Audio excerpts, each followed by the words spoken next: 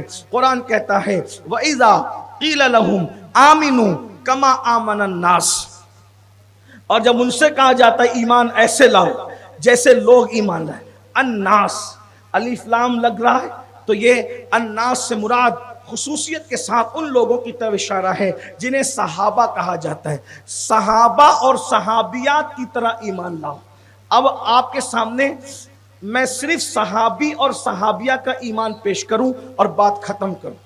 آج گانے سنا کر ہمارا ایمان چھینا جا رہا ہے، کتنا آسانی سے ایمان کھورے مرد بھی اور عورتیں بھی، فلمیں دکھا کر ایمان چھینا جا رہا ہے، کتنی آسانی سے ایمان کھورے ہم لوگ۔ اسی طریقے سے سیریل دکھا کر ایمان چھینا جا رہا ہے۔ آپ لوگوں کو بہت نارمل لگتا ہوگا کہ یہ مولوی لوگ کیا کہتے ہیں، مبلغین کیا کہتے ہیں، یہ سید کیا کہتا رہتا ہے کہ سیریل دیکھنے سے ایمان کیسے جاتا ہے، فلم دیکھنے سے ایمان کیسے جاتا ہے، گانا سننے سے ایمان کیسے جاتا ہے۔ تو میں آپ کو بتاؤں ایک بات ہمیشہ یاد رکھنا، نمبر 1، گانوں کے اندر کلمات کفریہ ہوتے ہیں، اس کو راضی رہ کر سنو تو کفر واقع ہو سکتا ہے۔ اسی طریقے سے سیریلوں کے اندر یہ سلو پوائزن جس کو کہہ دیں، یہ بہت جو وہ سلو پوائزن جو دھیرے دھیرے تمہارے اندر سرائیت کرتا، یہ زہر، یہ اسلام کے ساتھ بغاوت ہے۔ سیریلوں کو آپ کسی بھی طریقے سے چیک کریں تو پتہ چلتا ہے، اب وہ کسی ملک کا ہو، چاہے انڈیا کا ہو، چاہے پاکستان کا ہو، چاہے اردو جاننے والی کسی زمین کا ہو، ہر سیریل کے اندر اسلام کی بغاوت ضرور ہے، اس لیے کہ دنیا کسی کے ہاتھ میں ہے۔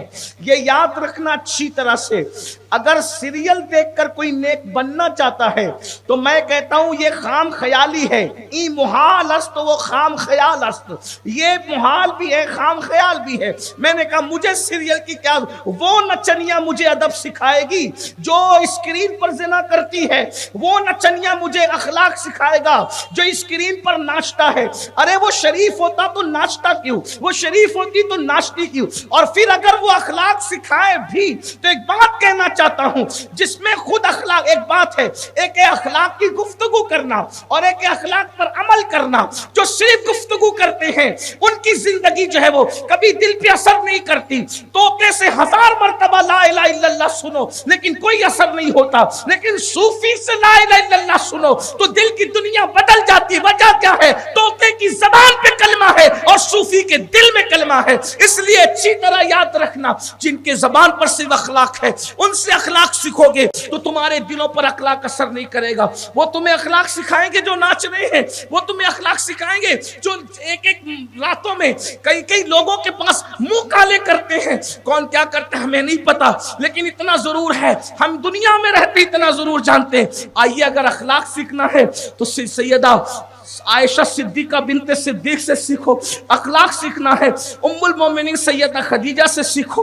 اخلاق سیکھنا ہے حضرت میمونہ سے سیکھو. اخلاق سیکھنا ہے حضرت حفصہ سے سیکھو. اخلاق سیکھنا ہے حضرت جویریہ سے سیکھو. اخلاق سیکھنا ہے زینب بنت خزیمہ سے سیکھو. اخلاق سیکھنا ہے زینب بنت حجج سے سیکھو. اخلاق سیکھنا ہے سیدہ صفیہ سے سیکھو. اخلاق سیکھنا ہے ام المومنین ام سلمہ سے سیکھو. اخلاق سیکھنا ہے ام المومنین ام حبیبہ سے سیکھو. اخلاق سیکھنا ہے حضرت خنسہ سے سیکھو. اخلاق سیکھنا ہے اللہ اکبر زنیرہ سے سیکھو.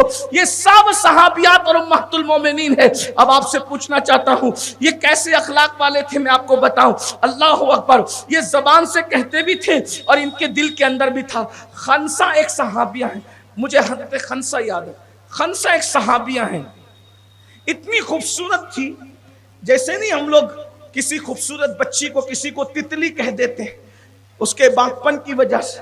پھول جیسی بچی، تتلی جیسی بچی ایسا کہتے ہیں. اس کے باغپن کی وجہ سے اس کے ایسے کہتے ہیں گڑیا جیسی بچی. یہ کہتے ہیں کہ نہیں کہتے اس کی خوبصورتی اور نزاکت. یہ خنسہ کوئی نام نہیں ہے، یہ خنسہ کا نام کچھ اور تھا. ان کو خنسہ اس لیے کہا گیا اتنی خوبصورت تھی یہ کہ ان کو لوگوں نے خنسہ کہا. یعنی یہ اتنی خوبصورت ہے کہ دکھنے میں نیل گائے کی طرح دکھتی ہے. یعنی خنسہ کا مطلب ہوتا ہے نیل گائے. یہ جب رسول اللہ کے ہاتھ پہ کلمہ پڑھا، 40 سال تک روزے رکھی اور رات بھر نماز پڑھتی تھی. اتنا کھڑے رہی کہ بعد میں کھڑے رہنے سے معذور ہو گئی اور اللہ کے خوف سے اتنا روئی تھی کہ آنکھیں نابینا ہو گئی تھی. لوگوں نے کہا آنکھیں تیری نابینا ہو گئی. فرماتی ہیں اللہ کی خشیت میں رو کر آنکھیں نابینا ہوگی تو اس کی وجہ سے دیدار خدا نصیب ہوگا، اور اگر جرائم کو دیکھ کر کے آنکھیں سنبھالوں گی تو ان آنکھوں کو جہنم کی آگ میں جلایا جائے گا. یہ صحابیاں ہیں. تو میں 2 لوگوں کا ذکر کر رہا تھا، ایمان کیسے لائیں. اخلاق صحابہ سے سیکھو، اولیاء سے سیکھو. سیریل سے مجھے نہیں لگتا کبھی سیریل میں خود غرضی ہے، دھوکہ ہے. بلکہ میں کیا عرض کروں، سیریل میں تو شادی شدہ عورتوں کو دوسروں کے ساتھ افیئر سکھایا جاتا ہے، لڑکیوں کو بھاگنے کا طریقہ سکھایا. یہ سب گندگی کوئی سکھانے نہیں آتا، یہ سب سیریل اور فلموں سے سیکھ رہے. اللہ کا واسطہ دے کر کہتا ہوں بیٹیوں کو اگر بیٹی بنانا ہے سیریل سے بچا لو، فلموں سے بچا لو. بیٹی اگر 5 لاکھ کا زیور مانگے دے دو، 50,000 کی ٹی ویوں کے سامنے بیٹی کو بیٹھنے مت دو. آج کل لوگ دین جو ہے صرف چولوں میں رہ گیا، دین صرف لباسوں میں رہ گیا، دین برقعوں میں رہ گیا، دین داڑھی اور ٹوپیوں میں رہ گیا. دین سے خالی ہو گئے. اسی لیے آج پڑھے لکھے گھرانوں کی بیٹیاں، دیندار گھرانوں کی بیٹیاں، مذہبی گھرانوں کی بیٹیاں نہیں رہ گئی، آپ کی بیٹیاں ہو گئی. اللہ ماشاءاللہ ماں باپ کے سر سے جھک رہے ہیں. لوگ کہتے ہیں کیا کریں حضرت، ٹائم پاس کرنا ہے، بیٹیاں کہاں جائے گی. میں نے کہا ٹائم پاس کرنے کے لیے درود شریف نہیں ہے. آج بھی اگر کوئی درود شریف پڑھے تو میں آپ کو یقین کے ساتھ کہتا ہوں میرا اللہ جانتا ہے، دل سے درود پڑھو. کار میں پڑھو تو حضور نظر آ جائیں، گھر میں پڑھو تو حضور نظر آ جائیں. کیا کریں، درود ایسی چیز ہے، حضور کا جلوہ نظر آتا ہے. درود پڑھ کے تو دیکھو. سوچو سیریل دیکھنے والوں کو حضور کب نظر آئیں گے. سیریل سے آنکھیں بند کرو. لوگوں سے میرے امام سیدی اعلیٰ حضرت کے اشعار کی تشریح بچیاں کر رہی تھی. امام اہل سنت اتنے غیور تھے دیکھنے کے معاملے میں کہ کبھی انہوں نے بریلی کا گارڈن بھی جا کر کے نہیں دیکھا. سوچا کہ جن آنکھوں نے یار کا جلوہ دیکھنا ہے، جن آنکھوں نے ان لبوں کو دیکھنا ہے جو پھول ہے، اس زکن کو دیکھنا ہے جو پھول ہے، اس بدن کو دیکھنا ہے جو پھول ہے. یعنی سرتاب قدم ہے تنے سلطان زمن پھول. جو اصلی پھول دیکھے وہ نقلی پھولوں پہ کب جو ہے وہ دل دے بیٹھے گا. سرتاب قدم ہے تنے سلطان زمن پھول. لب پھول، دہن پھول، زکن پھول، بدن پھول. اور تنکا بھی ہمارے تو ہلائے نہیں ہلتا، تم چاہو تو ہو جائے ابھی کوہ مہن پھول، اندان و لبو زلف رخ شاک فدائی ہے، در عدن لال یمن مشک ختن پھول، دل اپنا بھی شہدائی ہے اس ناخن پاکا، اتنا بھی مہے نو پہ نہ اے چرخ کہن پھول۔